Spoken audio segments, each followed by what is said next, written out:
Viewers, in fact, now our media in charge, Anurag Dhanda, has also spoken exclusively to NewsX. Let's hear that interaction.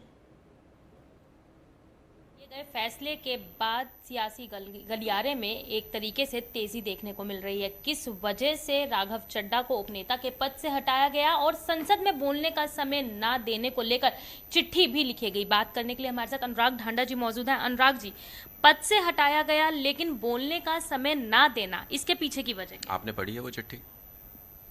आपने वो चिट्ठी पढ़ी है? जी। उसमें आपने पढ़ा है ये कि बोलने का समय ऐसा कुछ लिखा गया? राघव चड्ढा साफ तौर पे आरोप लगाते हुए नजर क्या? आ रहे हैं कि ना बोलने का समय आवाज दबाने की कोशिश की गई है। तो कैसे? आज भी तो बोल रहे हैं वो। आप उसी पे मुझसे सवाल कर रहे हैं। तो मेरा कहना सिर्फ इतना है कि पार्टी ने सिर्फ एक निर्णय लिया कि सदन में उपनेता की जिम्मेदारी पहले किसी और के पास थी, फिर राघव जी को दी गई, आज पार्टी ने किसी और को दे दी। तो इसमें इतना ऐसा रिएक्ट करने की जरूरत क्या है? पद का इतना लालच क्यों? ये तो हर किसी के मन में सवाल है। जब किसी और से लेके उनको जिम्मेदारी दी गई थी तो उस व्यक्ति को भी फिर इतना ही रोना चाहिए था, उस व्यक्ति को भी परेशान होना चाहिए था, हाय मुझसे क्यों ले लिया।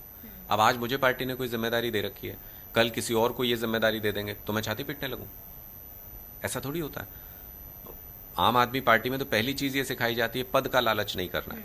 तो ये राघव जी को जवाब देना चाहिए कि आखिर ऐसा क्यों है, ऐसा इस तरीके से बिहेव क्यों कर रहे हैं। दूसरा कि पिछले कुछ समय से मोदी जी से क्यों डरे हुए हैं, क्यों उनके खिलाफ नहीं बोलते हैं, क्यों घबराए हुए हैं, इसका जवाब भी उनको देना चाहिए। देश के लोग पूछना चाहते हैं। लोगों के मन में ये सवाल है। आप 25 रुपए समोसा सस्ता कराने की बात करो, हमें कोई आपत्ति नहीं है। आप और भी मुद्दे उठाओ, हमें कोई आपत्ति नहीं है। लेकिन आप उसी एयरपोर्ट पे 1000 रुपए एयर टिकट के बढ़ गए, आप खामोश रहो क्योंकि मोदी जी नाराज हो जाएंगे। 25 रुपए मैं कम दूंगा समोसे के, समोसा खा के बैठूंगा तो उसी फ्लाइट में जिसमें 1000 रुपए फालतू देने। तो इससे क्या आपको लगता नहीं है कि क्यों इस पे क्यों नहीं बोलते हैं? पंजाब से आप सांसद चुन के आए हैं, पंजाब के हजारों करोड़ रुपए केंद्र सरकार ने रोक रखे हैं। हमारा हर सांसद जब मौका मिलता है ये मुद्दा उठाता है सदन में। आपने कभी क्यों नहीं बोला इस मुद्दे के बारे में? क्या पंजाब के लोगों के प्रति आपकी कोई जिम्मेदारी नहीं है? पंजाब के मुद्दे उठाना आपकी जिम्मेदारी नहीं है? तो इन सारी चीजों के ऊपर जवाबदेही राघव जी की है। उनको ये स्पष्ट करना पड़ेगा कि मोदी जी के खिलाफ बोलने से क्यों घबरा रहे हैं, क्यों डर रहे हैं, पिछले कुछ समय से ऐसा क्यों कर रहे हैं। मतलब ये कहा जा सकता है कि भविष्य की रणनीति को देखते हुए पार्टी द्वारा ये फैसला लिया गया है?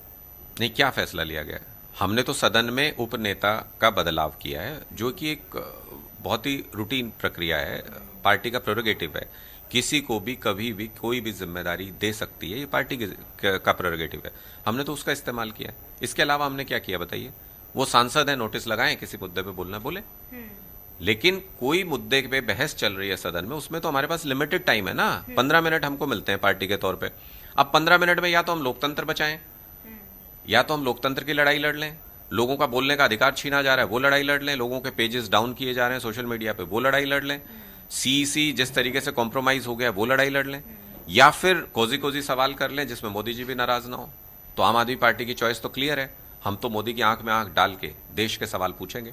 हम तो पूछेंगे उनसे कि 1 किलो गैस जो 500 रुपए की हो गई दिल्ली के अंदर, ब्लैक में बिक रही है, मोदी जी कहां हैं?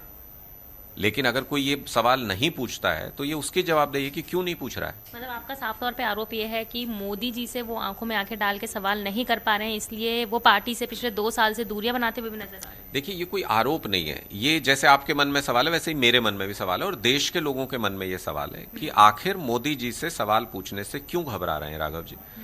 ऐसी कोई बात क्यों नहीं बोलते हैं जिससे कि मोदी जी नाराज हो जाएं? तो उनको इस बात की क्या चिंता है? सदन से अभी पीछे लोकतांत्रिक व्यवस्था के साथ खिलवाड़ कर रही थी सरकार। सदन से पार्टी ने वॉकआउट किया बाकी सारे विपक्ष के साथ। राघव जी नहीं गए, सामने मोदी जी बैठे थे। राघव जी को चिंता थी कि नाराज ना हो जाए। तो ऐसा हमारे यहाँ तो साफ सिद्धांत है, जो डर गया वो मर गया। हम डर की राजनीति नहीं करते। आप कहते हैं जो डर गया वो मर गया, लेकिन राघव जी कहते हैं वो सैलाब बन के उभरेंगे। नहीं, देखिए, वो क्या बन के उभरेंगे वो देखें, मैं उस पर कोई कमेंट नहीं करना चाहता। लेकिन मेरे मन में जो सवाल थे मैंने बहुत स्पष्ट तौर पे बता दिए। एक व्यक्तिगत तौर पे भी मेरे मन में सवाल है कि आखिर ऐसा क्या हो गया कि 1.5 साल से वो एक शब्द नहीं मोदी जी के खिलाफ बोले। वो लोगों के मूल मुद्दे, लोकतंत्र के मुद्दे उठाने से पीछे हट रहे हैं। कह रहे हैं कि मैं मुद्दे उठा रहा हूं। अरे भाई, लोकतंत्र रहेगा तो ही तो मुद्दे उठाओगे। लोकतंत्र रहेगा तो संसद रहेगी, संसद रहेगी तो सांसद रहोगे, सांसद रहोगे तो ही तो मुद्दे उठाओगे। लोकतंत्र के मुद्दे पे आप चुप हो, सीईसी वाले मुद्दे पे आप साइन करने से मना कर देते हो, वॉकआउट करते हैं सदन से तो वॉकआउट नहीं करते हो आप, और फिर कहते हो कि मुझे मुद्दे नहीं उठाने दे रहे। किसने रोका है? सांसद के तौर पे नोटिस दो, मुद्दे उठाओ, हमने तो कभी मना नहीं किया। सर देखा जाए तो राघव चड्ढा की वीडियो पर भाजपा का पूरी तरीके से समर्थन मिल रहा है। कपिल मिश्रा का कहना है कि जुबान में मुंह और पीठ में रीढ़ है तो केजरीवाल के साथ टिकना असंभव है। देखिए, ये जवाब भी राघव जी को देना पड़ेगा कि आखिर पिछले 2 दिनों से बीजेपी का पूरा इकोसिस्टम, बीजेपी के लीडर्स आखिर उनको इस तरीके से उनको प्रोपेगेट क्यों कर रहे हैं, उनके समर्थन में क्यों उतरे हुए हैं पूरी बीजेपी की फौज। तो ये जवाब तो राघव जी को देना पड़ेगा, ये रिश्ता क्या है ये उनको बताना पड़ेगा। क्या लगता है कि राघव आम आदमी पार्टी से हाथ छुड़ाना चाहते हैं? मैं इस पे कैसे कमेंट कर सकता हूँ, ये तो राघव जी बताएंगे। मैं तो सिर्फ पार्टी ने जो निर्णय लिया मैं उसके बारे में बता सकता हूँ। वो कोई किसी से कोई व्यक्तिगत किसी के प्रति नहीं था, वो एक प्रोसीजरल डिसीजन पार्टी का था कि ये जिम्मेदारी इस व्यक्ति से बेहतर कोई और निभा सकता है, तो उस व्यक्ति को दे दी गई वो जिम्मेदारी।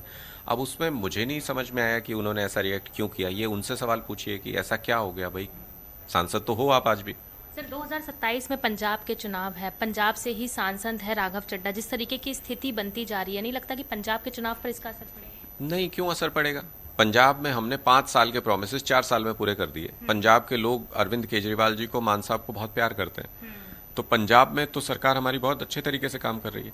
बल्कि ये मैसेज जरूर जाएगा पंजाब में कि अगर पार्टी का कोई सांसद पंजाब के मुद्दे नहीं उठा रहा है तो उसको पार्टी नोटिस करती है।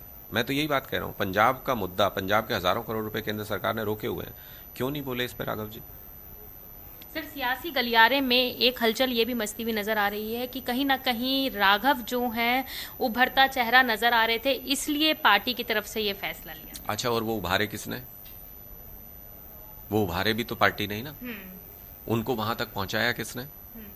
वो मौका किसने दिया? वो भी तो अरविंद केजरीवाल जी ने और पार्टी ने ही दिया ना। तो मुझे लगता है कि ये बहुत फार फेच्ड थ्योरीज हैं, इस तरीके से बात नहीं होनी चाहिए। आज के दिन में सवाल ये है कि भाई अगर आप ये दावा करते हो कि मैं मुद्दे उठाता हूं, तो एक भी मुद्दा ऐसा क्यों नहीं है, आज सत्ता में मोदी जी बैठे हैं तो जो भी मुद्दे होंगे जनता के वो उनके खिलाफ ही जाएंगे। तो ऐसा एक भी मुद्दा क्यों नहीं है जिसमें मोदी जी के खिलाफ आप एक शब्द भी बोलो? ऐसा पिछले 1 साल से क्यों हो रहा है? ये जवाब तो राघव जी को देना पड़ेगा। और पूरी देश की जनता ये जानना चाहती है कि जो असली मुद्दे हैं उनसे आप क्यों बच रहे हो, मोदी जी के खिलाफ बोलने से क्यों बच रहे हो, ये कोजी कोजी राजनीति क्यों कर रहे हो। चलिए बहुत बहुत शुक्रिया हमसे बात करने के लिए। ये थे हमारे साथ अनुराग ढांडा जी, जिन्होंने साफ तौर पे कहा कि आखिरकार असली मुद्दों से राघव चड्ढा बचते हुए क्यों नजर आ रहे हैं। वीडियो दीपक शाह के साथ भावना, इंडिया न्यूज दिल्ली।